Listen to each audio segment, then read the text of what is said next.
8ನೇ ತರಗತಿ ಗಣಿತ ಅಧ್ಯಾಯ 4 ಚತುರ್ಭುಜಗಳು ಪುಟ ಸಂಖ್ಯೆ 113 ಕಂಡುಹಿಡಿಯಿರಿ ವಿಭಾಗದ ಪ್ರಶ್ನೆ 5.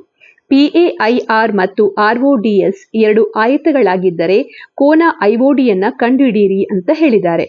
ಈ ಚಿತ್ರದಲ್ಲಿ ನಾವು ಕೋನ IODಯನ್ನ ಕಂಡುಹಿಡಿಬೇಕು. ಅಂದ್ರೆ ನಾವು ಕಂಡುಹಿಡ್ಲಿಕ್ಕಿರುವಂತ ಕೋನ ಇದಾಗಿದೆ. ಈ ಕೋನವನ್ನ ಕಂಡುಹಿಡಿಬೇಕು. ಸೊ ಈ ಕೋನವನ್ನ ನೀವು ಕಂಡುಹಿಡಿಬೇಕಾದ್ರೆ ಮೊದಲಿಗೆ ಇಲ್ಲಿ ಕೊಟ್ಟಿರುವಂತ ಚಿತ್ರವನ್ನ ಅರ್ಥ ಮಾಡಿಕೊಳ್ಳುವ. ನಮ್ಗೆ ಇಲ್ಲಿ ಎರಡು ಆಯತಗಳನ್ನ ಕೊಟ್ಟಿದ್ದಾರೆ. ಸೊ ಮೊದಲಿಗೆ ಅವರು ಕೊಟ್ಟಿರುವಂತ ಆಯತ ಯಾವುದು? ಆಯತ PAIR ಆಗಿದೆ. ಇದು ಒಂದು ಆಯತ. ಹಾಗೆ ಇನ್ನೊಂದು ಆಯತವನ್ನ ಕೊಟ್ಟಿದ್ದಾರೆ. ಇನ್ನೊಂದು ಆಯತ RO ಮತ್ತೆ DS. ಈ ರೀತಿಯಲ್ಲಿ ಎರಡು ಆಯತಗಳನ್ನ ಕೊಟ್ಟಿದ್ದಾರೆ. ಸೊ ನಾವೀಗ ಆಯತದ ಗುಣಲಕ್ಷಣಗಳನ್ನ ಉಪಯೋಗಿಸಿಕೊಂಡು ಇಲ್ಲಿ ಇರುವಂತ ಈ ನಾವು ಕಂಡುಹಿಡಿಬೇಕಾಗಿರುವಂತ ಕೋನವನ್ನ ಕಂಡುಹಿಡಿಬಹುದು. ಸೊ ನೀವಿಲ್ಲಿ ಗಮನಿಸಿದ್ರೆ PAIR ಎನ್ನುವಂಥದ್ದು ಆಯತವಾಗಿದೆ. ಹಾಗಾಗಿ ನಾವು ಏನು ಹೇಳ್ಬೋದು? ನಾವು ಈ ಕೋನ ಐಯ ಬಗ್ಗೆ ಏನು ಹೇಳ್ಬೋದು? ಈ ಕೋನವು 90 ಡಿಗ್ರಿ ಆಗಿದೆ ಅಂತ ಹೇಳ್ಬೋದು. ಯಾಕೆಂದ್ರೆ ಆಯತದ ಕೋನಗಳು ಯಾವಾಗಲೂ 90 ಡಿಗ್ರಿ ಆಗಿದೆ. ಸೊ ಅದನ್ನ ನಾನು ಮೊದಲಿಗೆ ಬರೀತಾ ಇದ್ದೇನೆ. ಸೊ PAIR ಒಂದು ಆಯತವಾಗಿದೆ. ಇದನ್ನ ನಮಗೆ ಮೊದಲೇ ಕೊಟ್ಟಿದ್ದಾರೆ. ಸೊ ಅದನ್ನ ಬರೆಯುವ. PAIR ಒಂದು ಆಯತವಾಗಿದೆ. ಆದ್ರಿಂದ ನಾವೇನ್ ಹೇಳ್ಬೋದು? ಕೋನ RIO ಅಥವಾ ಕೋನ ಐ ಎಷ್ಟಾಗಿದೆ? 90 ಡಿಗ್ರಿ ಅಂತ ಹೇಳ್ಬೋದು. ಸೊ ಇಲ್ಲಿ ಈಗ ನೆಕ್ಸ್ಟ್ ನೀವೇನ್ ಮಾಡಬೇಕು? ತ್ರಿಭುಜವನ್ನ ತೆಗೆದುಕೊಳ್ಳಿ. ನೆಕ್ಸ್ಟ್ ನೀವು ತ್ರಿಭುಜವನ್ನ ತೆಗೆದುಕೊಳ್ಳಿ. ಯಾವ ತ್ರಿಭುಜ ಅಂದ್ರೆ ತ್ರಿಭುಜ RO ಮತ್ತೆ I ತ್ರಿಭುಜ. ಈ ಗ್ರೀನ್ ಕಲರ್ ಅಲ್ಲಿ ಇರುವಂತಹ ತ್ರಿಭುಜ ROI ಅನ್ನ ತೆಗೆದುಕೊಳ್ಳಿ. ಸೊ ತ್ರಿಭುಜ ROI ಅನ್ನ ತೆಗೆದುಕೊಳ್ತಾ ಇದ್ದೇನೆ. ತ್ರಿಭುಜ ROI ನಲ್ಲಿ ಇಲ್ಲಿ ಮೂರು ಕೋನಗಳ ಮೊತ್ತ ಎಷ್ಟಾಗಿರ್ತದೆ? 180 ಡಿಗ್ರಿ ಆಗಿರ್ತದೆ. ಇಲ್ಲೀಗ ನಮ್ಗೆ ಮೊದಲು ಎರಡು ಕೋನದ ಮೊತ್ತ ಗೊತ್ತಿದೆ. ಎರಡು ಕೋನ ಅಂದ್ರೆ ಕೋನ R ಎಷ್ಟು? 30 ಡಿಗ್ರಿ ಅಂತ ಗೊತ್ತಿದೆ. ಅದನ್ನ ಕೊಟ್ಟಿದ್ದಾರೆ. ಹಾಗೆ ಕೋನ ಐ ಅನ್ನ ನಾವು ಈಗಾಗಲೇ ಕಂಡುಹಿಡಿದಿದ್ದೇವೆ. ಅದು 90 ಡಿಗ್ರಿ ಅಂತ ಗೊತ್ತಿದೆ. ಹಾಗಾಗಿ ನಾವು ಈ ಕೋನ O ಅನ್ನ ಸುಲಭವಾಗಿ ಕಂಡುಹಿಡಿಬಹುದು. ಯಾಕೆಂದ್ರೆ ತ್ರಿಭುಜದ ಒಳ ಕೋನಗಳ ಮೊತ್ತ ಎಷ್ಟಾಗಿರ್ತದೆ? ಯಾವಾಗ್ಲೂ ಕೂಡ 180 ಡಿಗ್ರಿ ಆಗಿರ್ತದೆ. ಅದನ್ನ ನಾವೀಗ ಬರಿತಾ ಹೋಗುವ. ಸೊ ಮೂರು ಕೋನಗಳನ್ನ ನೀವು ಬರೀಬೇಕು. ಸೊ ಮೊದಲಿಗೆ ಕೋನ IRO ಪ್ಲಸ್ ಕೋನ IOR ಪ್ಲಸ್ ಕೋನ RIO is equal to 180 degree.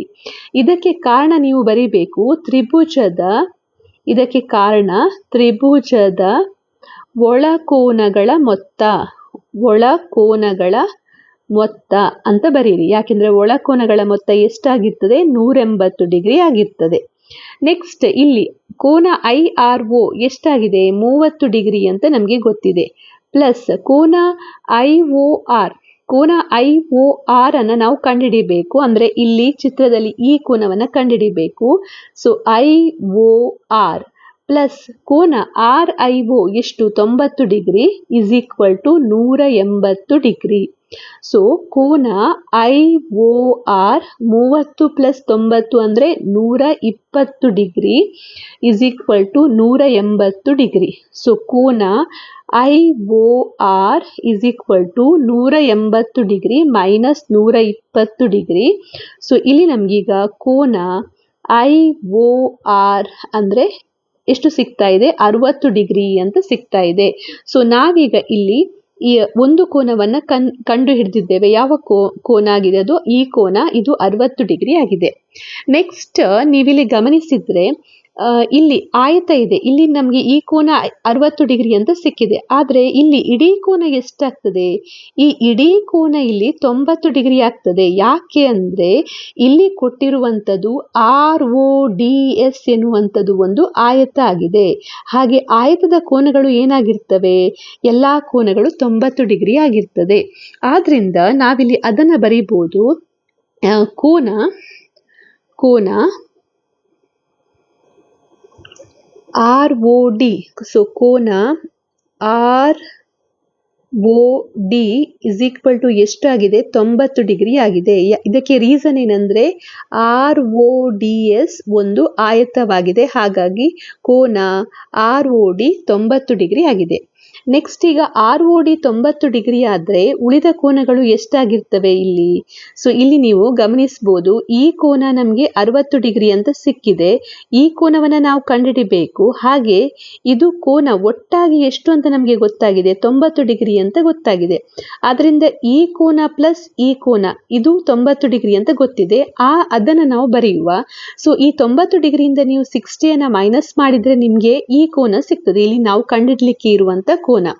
So ನಾನು ಅದನ್ನ ಬರೀತಾ ಇದ್ದೇನೆ. ಮೊದಲಿಗೆ ಕೋನ ROI